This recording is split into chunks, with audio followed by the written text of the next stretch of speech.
क्या एक मैसेज देना चाहेंगे? देखो, मतदाताओं ने मेरे को इतना वोट दिया है, जीत हार चलती रहती है, पर इतने लोगों ने मेरे पे विश्वास प्रकट किया है और मुझे वोट दिया है, तो मैंने ये बनाया है कि मतदाता आभार यात्रा एक निकाली जाए और लोगों को जाके ये निवेदन किया जाए कि आप लोगों ने मुझे मत दिया, मुझे इतने वोट दिए, उसके लिए आपका बहुत बहुत धन्यवाद। और मेरे लायक जो भी काम हो मुझे आप बताएं, मैं आपके लिए तैयार रहूँगा, ताकि कार्यकर्ता का मनोबल भी बना रहेगा, जो मेरे समर्थक हैं उनका मनोबल भी बना रहेगा और जनता को भी ये मैसेज जाएगा कि आदमी चुनाव में पराजित होने के बाद भी हमारे बीच में आया। ये मेरा मंतव्य है, ये मेरी मंशा है। इधर सोशल मीडिया को लेकर के सोशल मीडिया में ये था कि कुछ लोग फर्जी आईडी बनाकर विश्व अमन कर रहे हैं, समाजों के बीच में एक दूसरे को गाली की बौछार कर रहे हैं। उससे मैं आहत हूँ, मुझे अच्छा नहीं लगा। वो मेरा कार्यकर्ता नहीं हो सकता, मेरा समर्थक नहीं हो सकता जो दूसरे किसी को गाली दे। मुझे 36 को मैंने वोट दिया है, सभी लोगों ने मुझे मतदान किया है। कम ज़्यादा संख्या होती रहती है, पर मुझे सबका प्यार प्रेम मिला, स्नेह मिला इतने दिन तक। तो समाज के बीच में इस ढंग से कोई बंटवारा नहीं होना चाहिए, इसके मैं सख्त खिलाफ हूँ और इसी कारण से मैं इन लोगों को ये समझाया कि उसको रोकें। सर, परिणाम के बाद में डॉक्टर किरणलाल मीणा जी ने एक ट्वीट किया था जिसमें कहा था कि मेरे लक्ष्मण जैसे भाई पर कुछ जयचंदों ने शक्तिबाण लगाई। हाँ, तो उनका है कि भाई किसी ने भितरघात करके और मारा है चक्रव्यूह में फंसा के, तो वो उस पर स्टडी विश्लेषण कर रहे हैं। सारी वोटर लिस्ट, वो मतदाता की जो संख्या है उसको प्रत्येक बूथ से वेरीफाई कर रहे हैं कि किस ढंग से कहाँ किसने क्या किया। एक दूसरे पूछ रहे हैं, तो वो तो उसके परिणाम आने हैं, भविष्य के गर्भ में है कि किसने वार किया है, किसने चक्रव्यूह में फंसा के मारने की कोशिश की है, तो वो तो बात आ जाएगी। उनका इतना बड़ा कद है और उनका इतना बड़ा ऑरा है कि वास्तव में उनसे हाथ मिलाने में अच्छे अच्छे लगाते हैं, तो फिर चांद सितारों की तो औकात ही है। सही कहा। कौन है चांद सितारे? वो बताएंगे कौन किसके लिए काम है।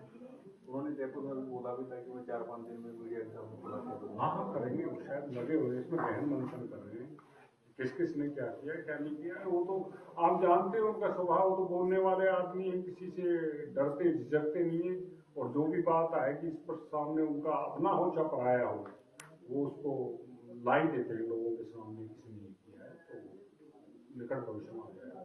तो उनकी बड़ी पीड़ा ये रहेगी भाई आप लक्ष्मण जैसे भाई मान लो उन्होंने बहुत मेहनत की, फिर भी वो चुनाव में मेहनत की। हाँ, मेरी समझ में उन्होंने अपने किसी चुनाव में इतनी मेहनत नहीं की। मैंने जो देखा है जितनी मेहनत उन्होंने चुनाव में की है, मैं लक्ष्मण स्वरूप उनके साथ रहा हूँ, तो उन्होंने अपना दायित्व समझा कि भाई मैं इसको एक बार राजनीतिक सफलता दिलाऊं। इसने राजनीति के कारण वीआरएस लिया था, उन्होंने प्रयास किया, प्रयास करते हैं लोग अब कहाँ। लेकिन मैं एक लाइन में ये कहूँगा आपको, ये हमारे विपरीत नफरत और ईर्ष्या का बोध डला है और उस नफरत और ईर्ष्या में पता नहीं क्या क्या छुपा है, तो उससे कैसे पार पाया जा सकता है। सर, एक सोशल मीडिया में आपने भयंकर वाली गाली वगैरह निकालने वाली है। मैंने आज मीटिंग इसीलिए बुलाई है कि भाई ये गाली गलौज कौन लोग कर रहे हैं, फर्जी आईडी तैयार करके ये हमको भविष्य के लिए टारगेट कर रहे हैं कि फला जाति या फला समाज इनके खिलाफ हो जाए, तो उन आईडीज जो बना रहे हैं उनको पकड़ा जाए, उनकी बात का जवाब दिया जाए, लोगों के सामने सही बात को लाया जाए। यही मीटिंग बुलाने का कारण था।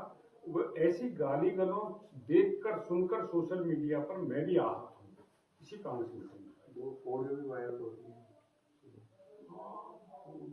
वायरल हो रही है, अब उनको देख रहे हैं, हम लोग देख रहे हैं कि क्या रिजल्ट निकलेगा, कौन सही है कौन गलत है।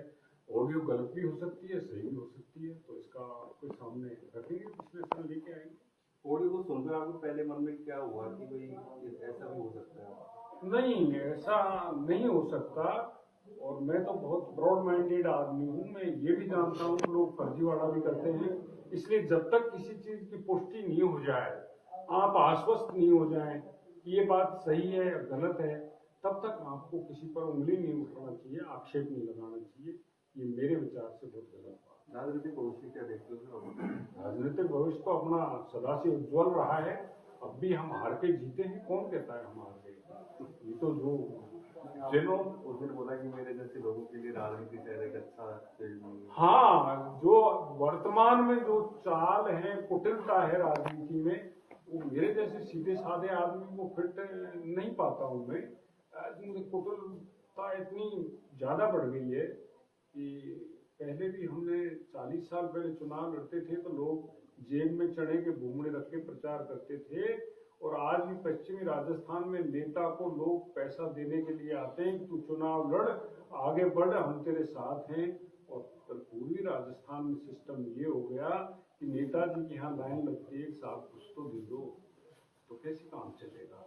इसी राजनीति में जब ऐसी गिरावट आएगी तो मन तो खिन्न हो गए मेरे जैसे आदमी का। इसलिए मैं इस चीज से व्याकुल हूँ, व्यथित हूँ। इस सिस्टम में कैसे सुधार लाया जाए? विधानसभा क्षेत्रों को बिगाड़ दिया इन नेताओं ने, जिन्होंने पैसा दे दे के, दाल बांट के, लोगों को अनड्यू फायदा दे के और आम आदमी को मार दिया। इनको सबक सिखाना चाहिए।